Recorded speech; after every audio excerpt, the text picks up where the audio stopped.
Баршаңызға қайырлы күн, құрметті менің оқырмандарым, менің арнама қош келдіңіздер. Бүгін сіздермен банкада тауық еті мен түрлі көкөністерден дайындалатын өте дәмді, ерекше тағамның жасалу жолын ұсынатын боламын. Тауық етінің орнына ұсақтап туралған сиыр не қой етінде қолдансаңыз болады.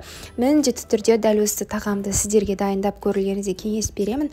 Себебі осы банканың ішінде біздің етімізде, көкөністеріміздің де бір-біріне дәмі сіңіп, өте кереметтей болып баппен пісіп шығады. Әсіресе қуырылмай асқазанға жеңіл болып пісіп шығады. Ендеше ең әуелі тауықтың жамбас етін тез пісу үшін әрі банкіге салғанда ыңғайлы болу үшін осылай ұсақтап турап аламыз. Және дәміне қарай тауық етіне тұз себеміз. Мен азғантай қызыл бұрыш септім, қара бұрыш септім және тәтті бұрыш, яғни паприка себетін боламыз. Паприка біздің тауық еттерін кішкене қызартып, әдемі түс беріп тұратын болады. Әрине өз қалауыңызша. Және барлығын жақсылап араластырамыз.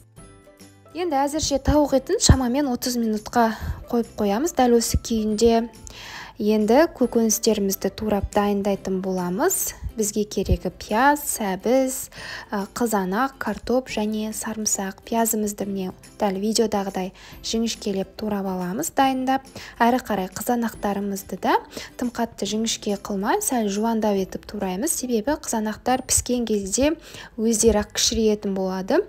Сондықтан да солай сәл жуан етіп турасаңыз болады қызанақтарды. Міндетті түрде сіздерге қызанақ қосуға кеңес береміз. Себебі қызанақтың соғы шығып, біздің тағамымызды одан сайын дәмді ете түседі. Және сәбіздерімізді де видеодағыдай жіңішкелеп етіп осылай турап шығатын боламыз. Әрі қарай картоптарымызды да тым қатты жіңішке қылмай, дәл видеодағыдай турап шығамыз.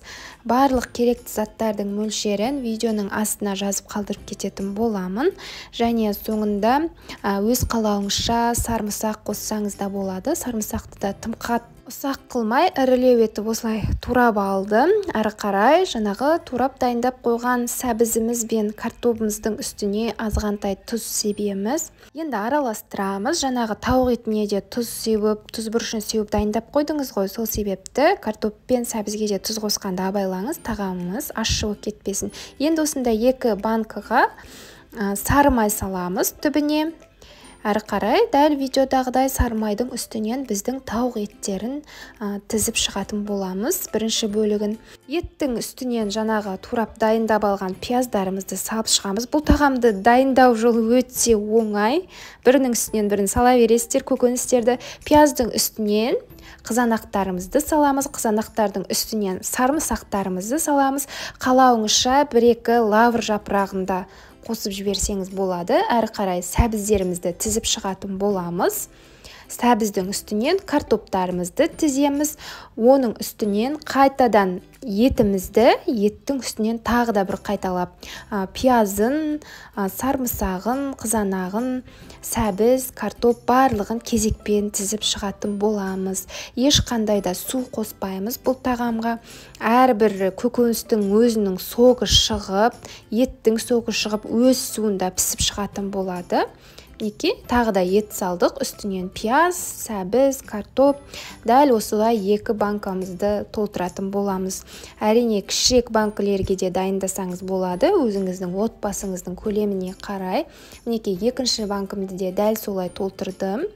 Бұл тағамның ерекшелігі өте жасалу жолы да қарапайым, оңай. Енді осы банкілеріміздің бетін 2 рет қабатталған фольгамен жауып қоямыз, қақпақ ретінде жақсылап. Және қыздар естеріңізде болсын, духовканы алдын ала қыздырмаймыз. Міндетті түрде есте сақтаңыздар. Банкілерімізді салғаннан кейін бірақ қыздыратын боламыз. Енді противенге 2 уыс тұз себеміз.